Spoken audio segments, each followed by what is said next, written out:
ಹೆಂಡತಿ ಮಕ್ಕಳು ಶಾಶ್ವತವಾ?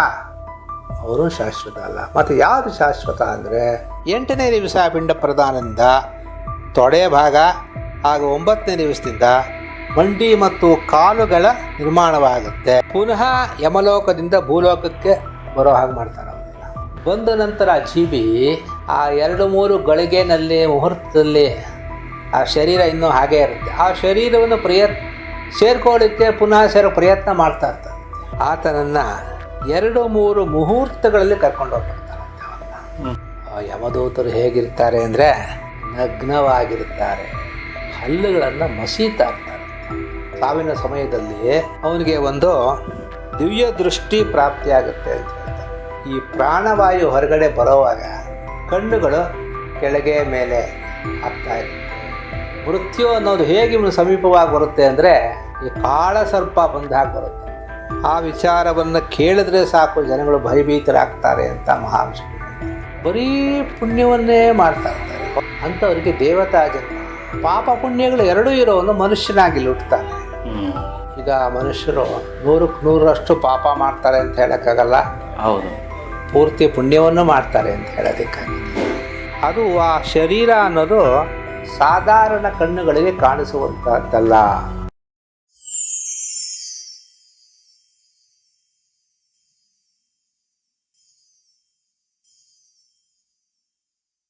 ನಮಸ್ಕಾರ, ಗುರುಭ್ಯೋ ನಮಃ. ಇವತ್ತಿನ ಈ ಒಂದು ವಿಚಾರಧಾರೆಯಲ್ಲಿ ಅಷ್ಟಾದಶ ಸ್ಮೃತಿ ಪುರಾಣ ಅಂತ ಏನು ಹಿಂದೆ ನಾವು ಹೇಳಿದ್ದೀವಿ, 18 ಪುರಾಣಗಳಲ್ಲಿ ವ್ಯಾಸರು ರಚಿಸಿದಂತಹ 18 ಮಹಾಪುರಾಣಗಳಲ್ಲಿ ಗರುಡ ಪುರಾಣವೂ ಸಹ ಒಂದು. ಅದರ ಬಗ್ಗೆ ಒಂದಷ್ಟು ವಿಷಯಗಳನ್ನು ನಿಮ್ಮ ಮುಂದೆ ನಾವು ಹೇಳೋಣ. ಅದ್ರ ಬಗ್ಗೆ ನೀವು ಹೇಳಿದಾಗ ಒಂದಷ್ಟು ಮಾಹಿತಿ ಕೊಡೋಣ. ಮನುಷ್ಯ ಈ ಶರೀರವನ್ನು ಬಿಟ್ಟ ನಂತರ ಅಂದರೆ ಜೀವಾತ್ಮ ಶರೀರವನ್ನು ತ್ಯಾಗ ಮಾಡಿದ ನಂತರ ಅವನ ಪ್ರಯಾಣ ಹೇಗಿರುತ್ತೆ, ಯಮ ಮಾರ್ಗದಲ್ಲಿ ಅವನ ಪ್ರಯಾಣ ಹೇಗಿರುತ್ತೆ, ಅವನು ಯಾವ್ಯಾವ ಪಟ್ಟಣಗಳನ್ನು ಸೇರ್ತಾನೆ, ಅವನು ಆ ಪಟ್ಟಣಗಳಲ್ಲಿ ಪಡತಕ್ಕಂತಹ ಕ್ಲೇಶಗಳು ಏನು, ಪುಣ್ಯ ಮಾಡಿದವರು ಹೇಗೆ ಪ್ರಯಾಣವನ್ನು ಮಾಡ್ತಾರೆ, ಬರೀ ಪಾಪವನ್ನೇ ಮಾಡಿದವರು ಎಂತಹ ಶಿಕ್ಷೆಗೆ ಗುರಿಯಾಗ್ತಾರೆ ಅನ್ನೋದನ್ನು ಗರುಡ ಪುರಾಣದಲ್ಲಿ ವಿವರವಾಗಿ ಹೇಳಿದ್ದಾರೆ. ಈ ಗರುಡ ಪುರಾಣವನ್ನು ಹಿಂದೆ ಒಂದು ಸಲ ಹೀಗೆ ನೈಮಿಷಾರಣ್ಯ ಅನ್ನೋ ಒಂದು ಅರಣ್ಯದ ಬಗ್ಗೆ ನಿಮಗೆ ಕೇಳಿರ್ತೀರ.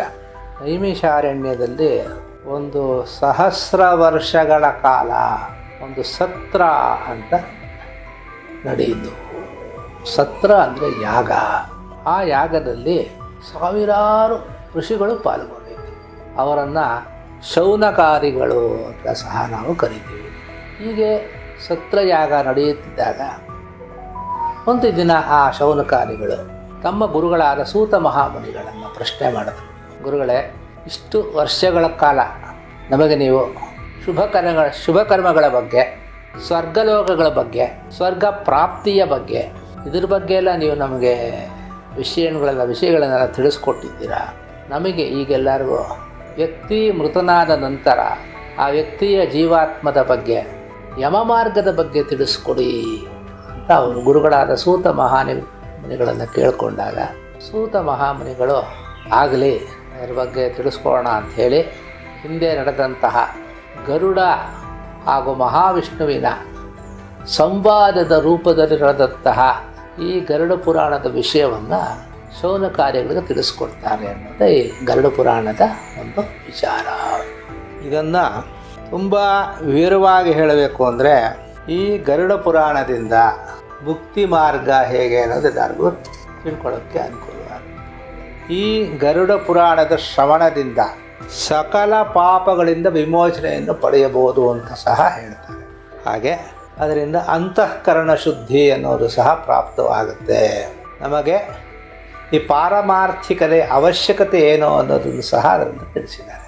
ಇದು ಅತ್ಯಂತ ಪುಣ್ಯದಾಯಕವಾದ ಗ್ರಂಥ ಅಂತ ನಮ್ಮಲ್ಲಿ ಹೇಳ್ತಾರೆ. ಬರೀ ಇದನ್ನು ಪ್ರೇತ ಕಾರ್ಯಗಳಲ್ಲಿ ಮಾತ್ರ, ವ್ಯಕ್ತಿಯು ಗತಿಸಿದ 10 ದಿನಗಳಲ್ಲಿ ಮಾತ್ರ ಈ ಗರುಡ ಪುರಾಣದ ಶ್ರವಣವನ್ನು ಮಾಡಬೇಕು ಅನ್ನೋ ಒಂದು ಭ್ರಾಂತಿ ಎಲ್ಲ ಜನರಲ್ಲಿ ಸಾಮಾನ್ಯವಾಗಿದೆ. ಹೌದು ಹೌದು, ಅದು ತಪ್ಪು ಅಂತ ಸಹ ಇದರಲ್ಲಿ ಹೇಳಿದ್ದಾನೆ. ಅದನ್ನು ಯಾವಾಗ ಬೇಕಾದರೂ ಆ ಗರುಡ ಪುರಾಣವನ್ನು ನೀವು ಶ್ರವಣ ಮಾಡಬಹುದು. ಅದರ ಉತ್ಕೃಷ್ಟತೆಯನ್ನು ಸಾರುವಂತಹ ಕಥಾಭಾಗವನ್ನು ವಿಷಯವನ್ನು ಯಾರು ಬೇಕಾದರೂ ಯಾವಾಗಾದರೂ ಓದಿ ತಿಳ್ಕೋಬಹುದು ಅಂತ ಸಹ ಹೇಳಿದ್ದಾರೆ. ಈ ಗರುಡ ಪುರಾಣವನ್ನು ಶ್ರವಣ ಮಾಡುವುದರಿಂದ ಅಥವಾ ಪಠಣ ಮಾಡುವುದರಿಂದ ಅಥವಾ ಪಾರಾಯಣ ಮಾಡುವುದರಿಂದ ಏನು ಹೇಳ್ತಾನೆ ಅಂದರೆ, ಯಮರಾಜನ ಭಯಂಕರ ಯಾತನೆಗಳಿಂದ ರಕ್ಷಣೆ ಪಡೆದು ನಿಷ್ಪಾಪಿಯಾಗಿ ಪಾಪಗಳನ್ನೆಲ್ಲ ಕಳ್ಕೊಂಡು ಸ್ವರ್ಗವನ್ನು ಪ್ರಾಪ್ತಿ ಹೊಂದುತ್ತಾನೆ ಅನ್ನೋ ವಿಷಯವನ್ನು ಈ ಗರುಡ ಪುರಾಣದಲ್ಲಿ ಹೇಳ್ತಾರೆ. ಈ ಗರುಡ ಪುರಾಣದ ಶ್ರವಣದಿಂದ ಪಾರಾಯಣದಿಂದ ಆ ಪಿತೃಗಳಿಗೆ ಮುಕ್ತಿಯ ಪ್ರಾಪ್ತಿ. ಆ ಸಂದರ್ಭದಲ್ಲಿ ಮಾಡುವ ಪಾರಾಯಣದಿಂದ ಗತಿಸಿದಂಥ ವ್ಯಕ್ತಿಗಳಿಗೆ ಪಾಪದಿಂದ ವಿಮುಕ್ತಿ, ಪಿತೃಗಳಿಗೆ ಮುಕ್ತಿ ಅಂತ ಸಹ ಹೇಳ್ತಾರೆ. ಅವನು ಇಹ ಮತ್ತು ಪರ ಎರಡರಲ್ಲೂ ಸುಖವನ್ನು ಪಡೆಯುತ್ತಾನೆ ಅನ್ನೋ ವಿಷಯವನ್ನು ಹೇಳ್ತಾ, ಅವನಿಗೆ ಪುನಃ ಈ ಶ್ರವಣ ಮಾಡೋದ್ರಿಂದ ಪುನಃ ದುರ್ಗತಿ ಪ್ರಾಪ್ತಿ ಆಗೋದಿಲ್ಲ ಅಂತ ಸಹ ಹೇಳ್ತಾನೆ. ಇದು ಚತುರ್ವಿಧ ಪುರುಷಾರ್ಥಗಳನ್ನು ಕೊಡತಕ್ಕಂತಹ ಗ್ರಂಥ. ಚತುರ್ವಿಧ ಪುರುಷಾರ್ಥಗಳು ಅಂದರೆ ಧರ್ಮ, ಅರ್ಥ, ಕಾಮ, ಮೋಕ್ಷ. ಇದರಿಂದ ಪ್ರಾಪ್ತಿಯಾಗುತ್ತೆ. ಆದ್ದರಿಂದ ಎಲ್ಲರೂ ಸಹ ಶ್ರವಣವನ್ನು ಮಾಡಬೇಕು ಅಂತ ಹೇಳ್ತಾನೆ. ನಂತರ ಅವನು ಈ ಪ್ರಾಪಂಚಿಕ ಬಂಧನಗಳಿಂದ ಮುಕ್ತನಾಗಬೇಕು. ಈ ಸಂಸಾರದಲ್ಲಿ ಆತನಿಗೆ ಒಂದು ಸ್ವಲ್ಪ ಆಸಕ್ತಿ ಕಡಿಮೆ ಆಗಬೇಕು. ಈ ಪ್ರವೃತ್ತಿ ಮಾರ್ಗ, ನಿವೃತ್ತಿ ಮಾರ್ಗ ಅಂತ ಇದೆ. ನಿವೃತ್ತಿ ಮಾರ್ಗಕ್ಕೆ ಸ್ವಲ್ಪ ಗಮನವನ್ನು ಕೊಡಬೇಕು ಅಂತ ಸಹ ಹೇಳ್ತಾ, ಆ ವಿಷಯಗಳನ್ನು ನಾವು ಅಧ್ಯಯನ ಮಾಡೋದರಿಂದ, ಕೇಳುವುದರಿಂದ ಸುಖ, ಸಮೃದ್ಧಿ, ಶಾಂತಿ ಎಲ್ಲವನ್ನು ನಾವು ಪಡಿಬಹುದು ಅಂತ ಸಹ ಈ ಗರುಡ ಪುರಾಣದಲ್ಲೇ ಹೇಳ್ತಾನೆ. ನಂತರ ಇದು ಬರೀ ಪುರಾಣದ ವಿಷಯವಲ್ಲ, ಇದು ಜ್ಞಾನವರ್ಧಕ. ನಮ್ಮ ಜ್ಞಾನವನ್ನು ಹೆಚ್ಚಿಸುವುದರ ಜೊತೆಗೆ ಪುಣ್ಯ ಪಾಪ ಕರ್ಮಗಳ ವಿವರಣೆಯನ್ನು ಸಹ ಕೊಟ್ಟಿದ್ದಾನೆ. ಅದ್ರ ಬಗ್ಗೆ ಸ್ವಲ್ಪ ಭಯ ಭಕ್ತಿ ಬರೋ ಥರ ನಡ್ಕೊಳ್ಳೋ ರೀತಿಯನ್ನು ಸಹ ಆತ ಹೇಳಿದ್ದಾರೆ ಅಂತ ನಾವು ಇದರಲ್ಲಿ ತಿಳ್ಕೊಬೋದು. ಜಾತಶ್ಚ ಹಿ ಧ್ರುವೋ ಮೃತ್ಯು ಧ್ರುವಂ ಜನ್ಮ ಮೃತಸ್ಯ ಚ. ಎಲ್ಲಿ ಜೀವನವಿದೆಯೋ ಅಲ್ಲಿ ಮೃತ್ಯು ಕೂಡ ಅನ್ನೋದು ಇದ್ದೇ ಇರುತ್ತೆ. ಯಾವ ಜೀವಿ ಜನ್ಮವನ್ನು ಪಡೆಯುತ್ತಾನೋ ಕಾಲ ಬಂದಾಗ ಮೃತ್ಯುವನ್ನು ಪಡೆಯಲೇಬೇಕು. ಯಾರು ಮೃತ್ಯುವನ್ನು ಪಡೆಯುತ್ತಾನೋ ಆತ ಪುನಃ ಜನ್ಮವನ್ನು ಪಡೆಯಲೇಬೇಕು. ಅದನ್ನೇ ಶಂಕರಾಚಾರ್ಯರು ಹೇಳಿದ್ದು, ಪುನರಪಿ ಜನನಂ ಪುನರಪಿ ಮರಣಂ ಪುನರಪಿ ಜನನಿ ಜಠರೇ ಶಯನಂ ಅನ್ನೋ ವಿಷಯವನ್ನು ಈ ಗರುಡ ಪುರಾಣದಲ್ಲಿ ಅದನ್ನು ಸಹ ತಿಳಿಸ್ಕೊಟ್ಟಿದ್ದಾನೆ. ಜೀವನದ ಪರಿಸಮಾಪ್ತಿ ಅಂದರೆ ಯಾವುದು ಅಂದರೆ ಮೃತ್ಯು. ಆದ್ದರಿಂದ ಕಾಲ ಮೃತ್ಯುವಿನಿಂದ ತಪ್ಪಿಸ್ಕೊಳ್ಳೋಕ್ಕೆ ಯಾರಿಗೂ ಸಾಧ್ಯವಿಲ್ಲ. ಅವನೆಷ್ಟೇ ಔಷಧ, ಉಪಚಾರ, ದಾನ, ತಪಸ್ಸು, ಯಜ್ಞ ಮಾಡಿದರೂ ಸಹ ಕಾಲ ಮೃತ್ಯುವಿಂದ ಪಾರಾಗೋಕ್ಕೆ ಸಾಧ್ಯವಿಲ್ಲ. ಕಾಲ ಮೃತ್ಯು ಅನ್ನೋದು ಬಂದಾಗ ಮಾತ್ರ, ನಮಗೆ ಸಂಶಯ ಬಂದಾಗ ಮಾತ್ರ ಈ ಔಷಧೋಪಚಾರಗಳಿಂದ, ದಾನಗಳಿಂದ, ಜಪಗಳಿಂದ, ಹವನಗಳಿಂದ ಅಕಾಲ ಮೃತ್ಯುವನ್ನು ಪರಿಹರಿಸ್ಕೋಬಹುದು ಅಂತ ಸಹ ಹಿಂದಿನ ಸಂಚಿಕೆಯಲ್ಲಿ ನಾವು ನಿಮಗೆ ತಿಳಿಸ್ಕೊಟ್ಟಿದ್ದೀವಿ. ಈ ಶರೀರವನ್ನು ಬಿಟ್ಟಂತಹ ಜೀವಾತ್ಮ ತುಂಬ ಸೂಕ್ಷ್ಮವಾಗಿರ್ತಾನೆ ಅಂತ ನಾವು ಹಿಂದೆ ತಿಳಿಸಿದ್ದೀವಿ. ಅಗೋಚರವಾಗಿರುತ್ತೆ, ಕಾಣೋದಿಲ್ಲ, ಅತೀಂದ್ರಿಯ ಒಂದು ಶರೀರವನ್ನು ಪಡೆಯುತ್ತಾನೆ ಅನ್ನೋ ವಿಚಾರವನ್ನು ಸಹ ನಾವು ಹಿಂದೆ ಅದ್ರ ಬಗ್ಗೆ ನಾವು ಚರ್ಚೆ ಮಾಡಿದ್ದೀವಿ. ಆದರೆ ಜೀವಾತ್ಮ ತನ್ನ ಕರ್ಮಗಳನ್ನು ಭೋಗಿಸಲು ಒಂದು ಚಿಕ್ಕದಾದ ಶರೀರವನ್ನು ಪಡೆಯುತ್ತಾನೆ. ಅಂಗುಷ್ಟ ಮಾತ್ರ ಪುರುಷೋಂಗುಷ್ಟಂಚ ಸಮಾಶ್ರಿತ. ಅಂಗುಷ್ಟ ಗಾತ್ರದ ಶರೀರವನ್ನು ಪಡೆದ ನಂತರ ಅದು ಆ ಶರೀರ ಅನ್ನೋದು ಸಾಧಾರಣ ಕಣ್ಣುಗಳಿಗೆ ಕಾಣಿಸುವಂತಹದ್ದಲ್ಲ.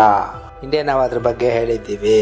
ಆ ಶರೀರ ಧಾರಣೆ ಮಾಡೋದ್ರಿಂದ ಆತನು ಇಲ್ಲಿ ಮಾಡಿದ ಪುಣ್ಯ ಪಾಪಗಳ ಭೋಗಗಳನ್ನು, ಪುಣ್ಯ ಮಾಡಿದರೆ ಅದು ಸುಖವಾಗಿ ಅವನು ಭೋಗಿಸ್ತಾನೆ, ಪಾಪ ಮಾಡಿದರೆ ಕರ್ಮಗಳನ್ನು ಯಾವ ರೀತಿ ಅನುಭವಿಸ್ತಾನೆ ಅನ್ನೋದು ಆ ಶರೀರದ ಮೂಲಕವೇ ಅಂತ ವಿಚಾರವನ್ನು ಸಹ ತಿಳಿಸ್ತಾನೆ. ನಂತರ ಈ ಶರೀರಗಳನ್ನು ಎಲ್ಲ, ಈ ಪಾಪ ಪುಣ್ಯಗಳ ಶರೀರದಿಂದ ಯಮಮಾರ್ಗದ ಯಾತನೆಗಳನ್ನು ಅನುಭವಿಸುತ್ತಾ ಕೊನೆಯದಾಗಿ ಯಮಮಾರ್ಗದಲ್ಲಿ ಅವನು ಪ್ರಯಾಣಿಸಿ ಯಮಪುರಿಯನ್ನು ತಲುಪುತ್ತಾನೆ. ಪಾಪ ಮಾಡಿದವರು ದಕ್ಷಿಣ ಮಾರ್ಗದಲ್ಲಿ ಯಮಪುರಿಯನ್ನು ಪ್ರವೇಶಿಸುತ್ತಾರೆ ಅಂತ ಸಹ ಹೇಳಿದ್ದೇನೆ. 4 ದ್ವಾರಗಳಿದೆ ಯಮನ ಪಟ್ಟಣಕ್ಕೆ. ಈ ಪಾಪಿಗಳು ಯಾವ ದ್ವಾರದಿಂದ ಪ್ರವೇಶ ಮಾಡ್ತಾರೆ ಅಂದರೆ ದಕ್ಷಿಣ ದ್ವಾರದಿಂದ ಪ್ರವೇಶವನ್ನು ಮಾಡ್ತಾರೆ ಅಂತ ಸಹ ನಾನು ನಿಮಗೆ ಹಿಂದೆ ಹೇಳಿದ್ದೀನಿ. ಅಂದ್ರೆ ಗುರುಗಳೇ, ಇನ್ನೊಂದು ಪ್ರಶ್ನೆ ಬರುತ್ತೆ. ದೇಹ ತ್ಯಾಗ ಮಾಡಿದಾಗ ಅವರು ಪಾಪ ಮತ್ತು ಪುಣ್ಯ ಕರ್ಮ ಅದ್ರ ಅನುಸಾರವಾಗಿಯೇ ಅವ್ರಿಗೆ ನರಕ ಮತ್ತೆ ಸ್ವರ್ಗ ಪ್ರಾಪ್ತಿಯಾಗತ್ತೆ ಅಂತ ಹೇಳಿದ್ರಿ. ಸೊ ಇವಾಗ ಯಾರೇ ಸತ್ತ ಮೇಲೆ, ದೇಹ ತ್ಯಾಗ ಮಾಡಿದ್ಮೇಲೆ ಅವರು ಮೊದಲನೇದಾಗಿ ಯಾವ ಒಂದು ಲೋಕಕ್ಕೆ ಹೋಗ್ತಾರೆ? ಅಂದರೆ ಸ್ವರ್ಗಕ್ಕೆ ಹೋಗ್ತಾರಾ ಇಲ್ಲ ನರಕಕ್ಕೆ ಹೋಗ್ತಾರಾ? ವಿಶೇಷವಾಗಿ ಆ ವಿಷಯಗಳನ್ನು ಮುಂದೆ ನಾವು ಅದ್ರ ಬಗ್ಗೆ ಪ್ರಸ್ತಾಪ ಮಾಡೋಣ. ಆ ವಿಷಯ ಬರುತ್ತೆ.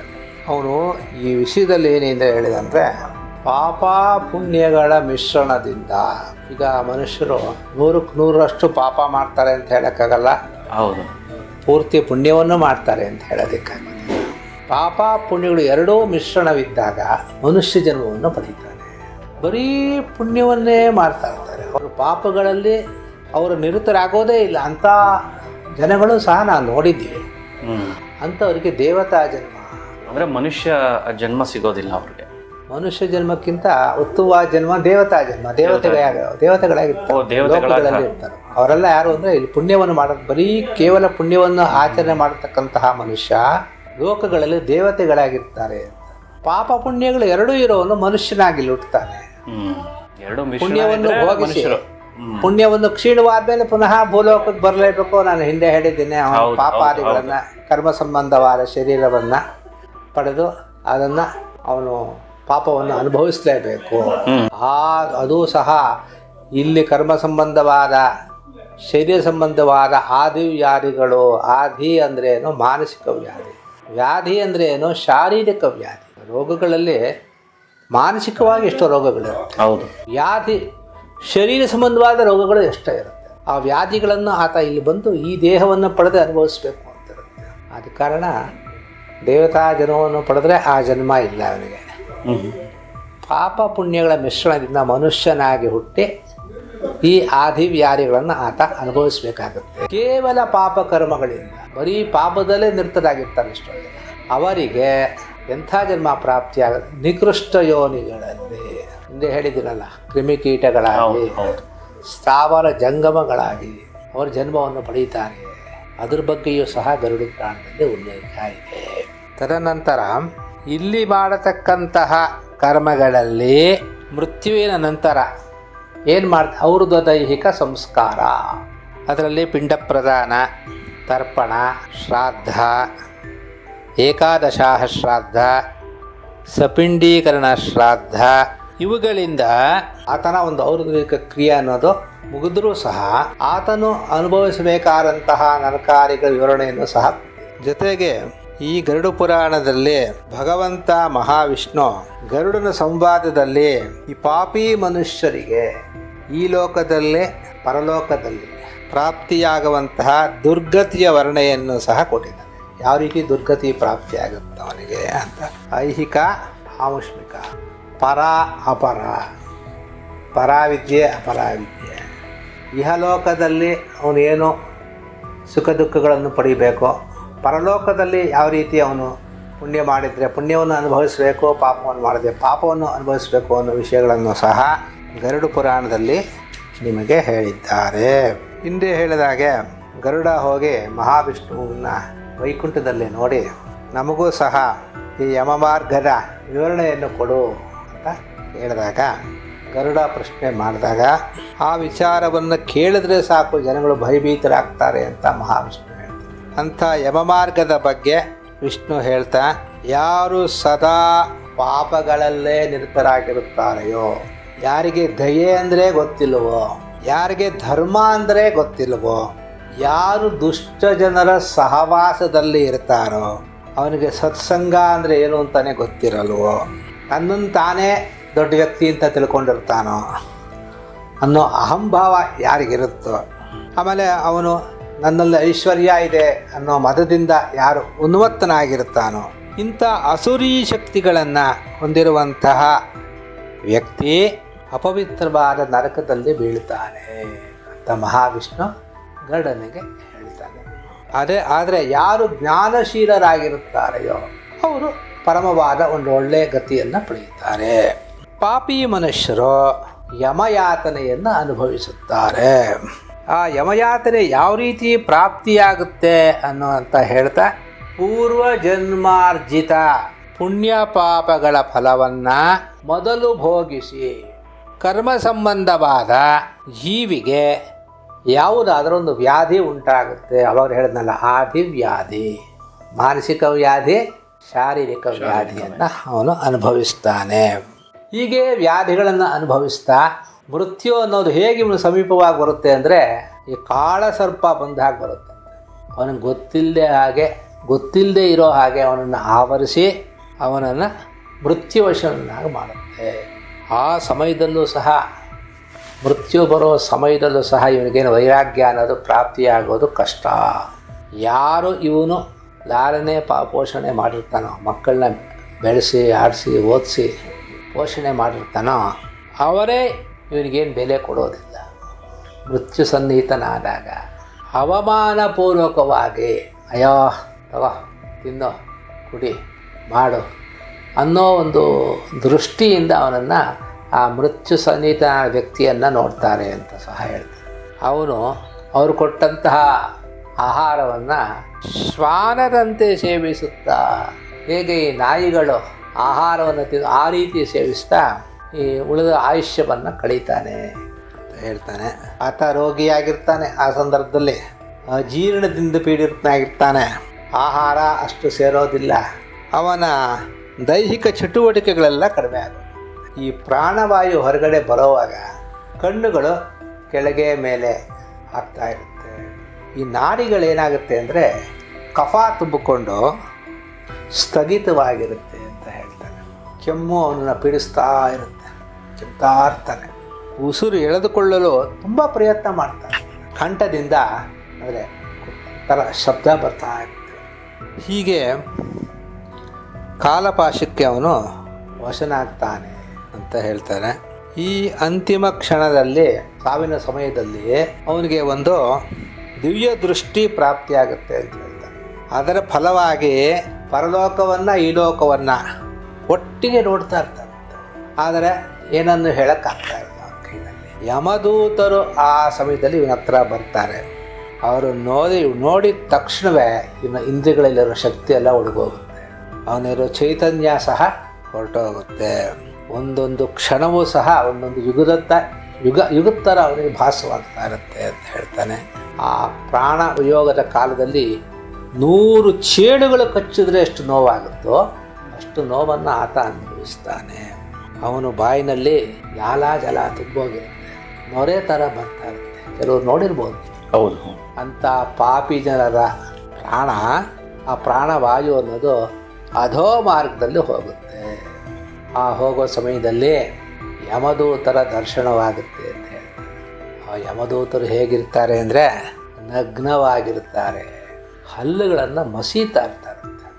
ಒಂದು ಕೈನಲ್ಲಿ ಪಾಶ, ಒಂದು ಕೈನಲ್ಲಿ ದಂಡ ಹಿಡ್ಕೊಂಡಿರ್ತಾರೋ. ಕಣ್ಣುಗಳು ಕೋಪದಿಂದ ಕೂಡಿರುತ್ತೆ. ಇಬ್ಬರು ಭಯಂಕರ ದೂತರು. ಅವರ ಕೇಶ ಹೇಗಿರುತ್ತೆ ಅಂದರೆ ಊರ್ಧ್ವವಾಗಿರುತ್ತೆ. ಈ ತಲೆ ಕೂದಲು ಅವ್ರು ನಿಂತಿರುತ್ತೆ. ಹೀಗೆ ಯಮದೂತರು ವರ್ಣನೆಯನ್ನು ಹೇಳ್ತಾ ಇದ್ದೇನೆ. ಅದರಲ್ಲಿ ಅವರ ಬಣ್ಣ ಕಾಗೆ ಕಪ್ಪು, ಮುಖ ಅವ್ರದ್ದು ವಕ್ರವಾಗಿರುತ್ತಂತೆ. ಅವರ ಉಗುರುಗಳು ಆಯುಧ ಇದ್ದಂಗೆ ಇರುತ್ತೆ.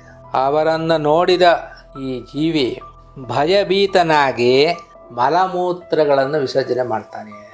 ಈ ಪಂಚಭೂತಗಳಿಂದ ಸೃಷ್ಟಿಯಾದ ಈ ಶರೀರ ಆರ್ತನಾದ ಮಾಡುತ್ತೆ, ಕೂಕೋತಾನೆ.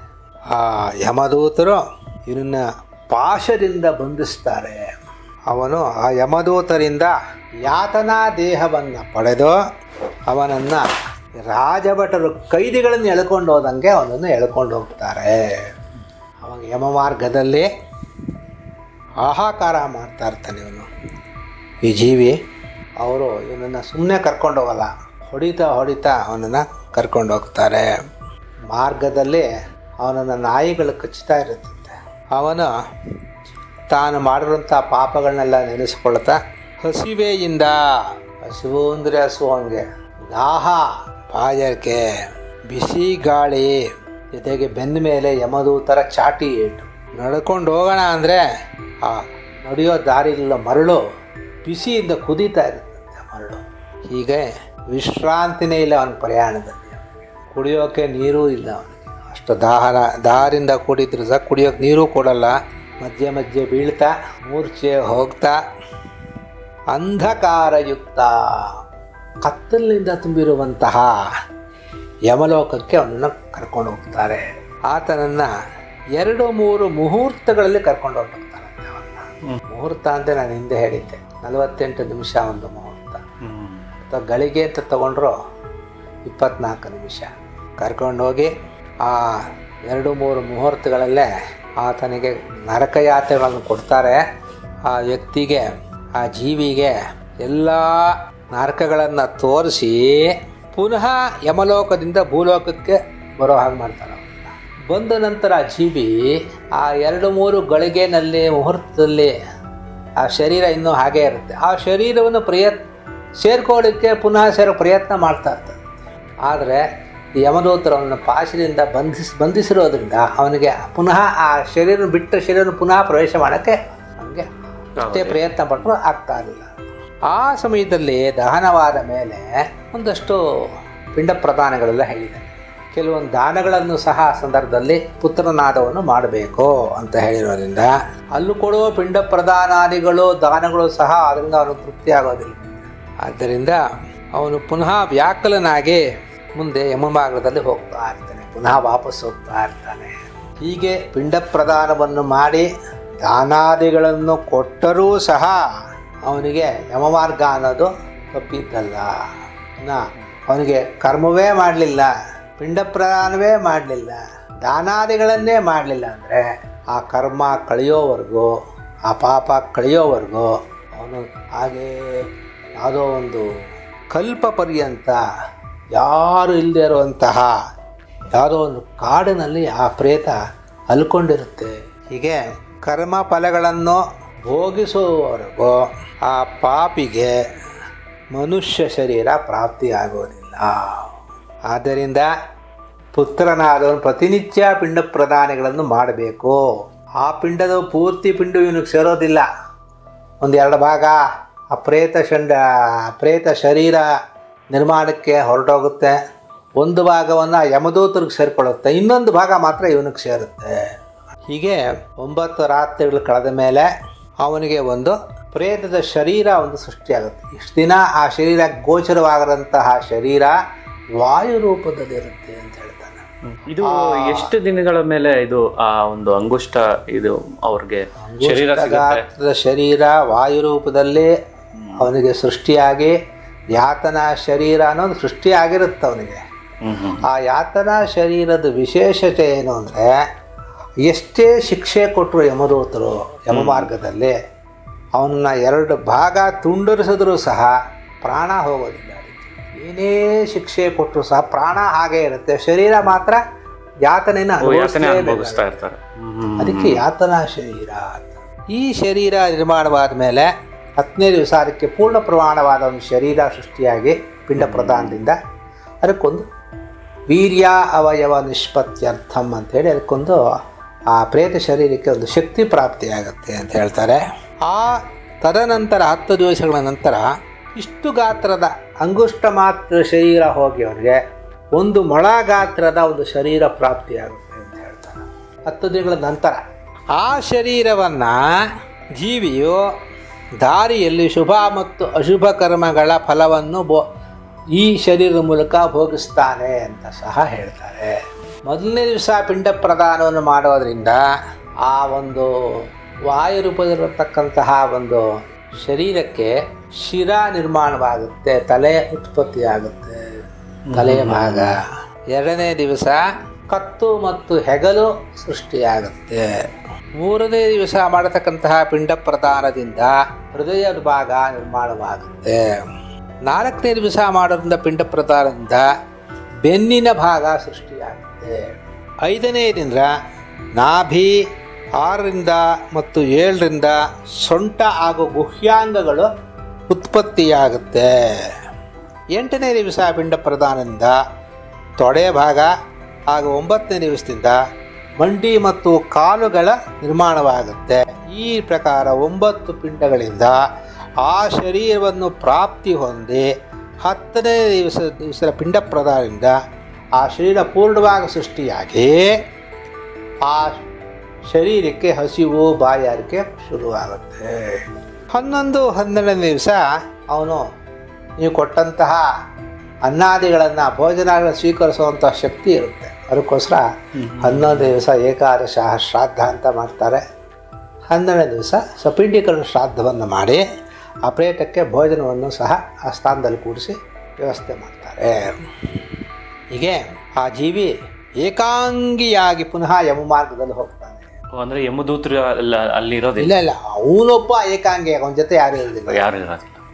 ಅದು ಹೇಳ್ತಾನೆ, ಸತ್ತ ನಂತರ ವ್ಯಕ್ತಿ ಏಕಾಂಗಿಯಾಗಿ ಅವನು ಯಮದ್ವಾರದ ಮೂಲಕ ಹೋಗೋದು ಅಂತ. ಅವನ ಹಿಂದೆ ಯಾರೂ ಬರೋದಿಲ್ಲ. ಅದರಲ್ಲಿ ಏನು ಹೇಳ್ತಾನೆ ಅಂದರೆ, ಅಸ್ಥಿರಂ ಜೀವನಂ ಲೋಕೆ. ಜೀವನ ಅನ್ನೋದು ಅಸ್ಥಿರ, ಶಾಶ್ವತ ಅಲ್ಲ. ಹೌದು. ಹಾಗಾದರೆ ಅಸ್ಥಿರಂ ಧನ ಯೌವನಂ, ಹಣ ಅನ್ನೋದು ಸ್ಥಿರವಾಗಿರುತ್ತೆ ಅಂತ ಹೇಳೋಕ್ಕಾಗೋದಿಲ್ಲ, ಅದು ಶಾಶ್ವತವಲ್ಲ. ಧನ ಯೌವನಂ, ಯೌವನ ಅನ್ನೋದು ಅವನು ಜೀವನ ಪೂರ್ತಿ ಅವನ ಹತ್ರ ಯೌವನ ಇರುತ್ತಾ, ಅದು ಸಹ ಶಾಶ್ವತ ಅಲ್ಲ. ಕ್ರಮೇಣ ಅದು ಸಹ ಒಂದು ಮುಪ್ಪಿನ ಸ್ಥಿತಿಗೆ ಬಂದ್ಬಿಡುತ್ತೆ. ಅಸ್ಥಿರಂ ಪತಿಪುತ್ರಾಣಿ, ಹೆಂಡತಿ ಮಕ್ಕಳು ಶಾಶ್ವತವಾ? ಅವರು ಶಾಶ್ವತ ಅಲ್ಲ. ಮತ್ತು ಯಾವುದು ಶಾಶ್ವತ ಅಂದರೆ ಧರ್ಮ ಕೀರ್ತಿ ದ್ವಯಂ ಸ್ಥಿರಂ. ಈ ಜನ್ಮದಲ್ಲಿ ನಾವು ಮಾಡಿರ್ತಕ್ಕಂತಹ ಪುಣ್ಯ ಏನಿದೆ, ನಾವು ಸಂಪಾದನೆ ಮಾಡಿರುವಂಥ ಕೀರ್ತಿ ಏನಿದೆ, ಅದು ಮಾತ್ರ ಶಾಶ್ವತವಾಗಿ ಉಳ್ಕೊಳ್ಳುತ್ತೆ.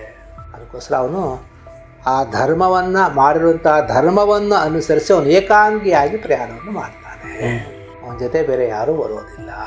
ಹೆಂಡತಿ ಮಕ್ಕಳು, ಅವನ ಹಣ, ಅವನ ಯೌವನ ಯಾವುದೋ ಜೊತೆ ಇರೋದಿಲ್ಲ. ಎಲ್ಲ ಅಸ್ಥಿರವಾದದ್ದು. ಮಾಡಿರುವಂತಹ ಪುಣ್ಯ ಒಂದೇ ಅವನ ಆಸ್ತಿ, ಅವನ ಬುತ್ತಿ, ಅದು ಅವನನ್ನು ಅನುಸರಿಸ್ಕೊಂಡು ಹೋಗ್ತೀನಿ, ಯಾವುದು ಬರೋದಿಲ್ಲ ಅಂತ ಹೇಳ್ತಾ ಪ್ರತಿನಿತ್ಯ ಇಂದಿಷ್ಟು ಯೋಜನೆಗಳು ದೂರವನ್ನು ಪ್ರಯಾಣ ಮಾಡುತ್ತಾನೆ. 1ನೇ ದಿವಸ ಹೇಳ್ತಾನೆ, ಒಂದೊಂದು ರಾತ್ರಿ 247 ಯೋಜನೆಗಳನ್ನು ಅವನು ಕ್ರಮಿಸುತ್ತಾನೆ, ಪ್ರಯಾಣ ಮಾಡ್ತಾನೆ. ಈ ಪ್ರಯಾಣ ಮಾಡುವಾಗ ಅವನಿಗೆ 16 ಪಟ್ಟಣಗಳು ಸಿಗುತ್ತೆ.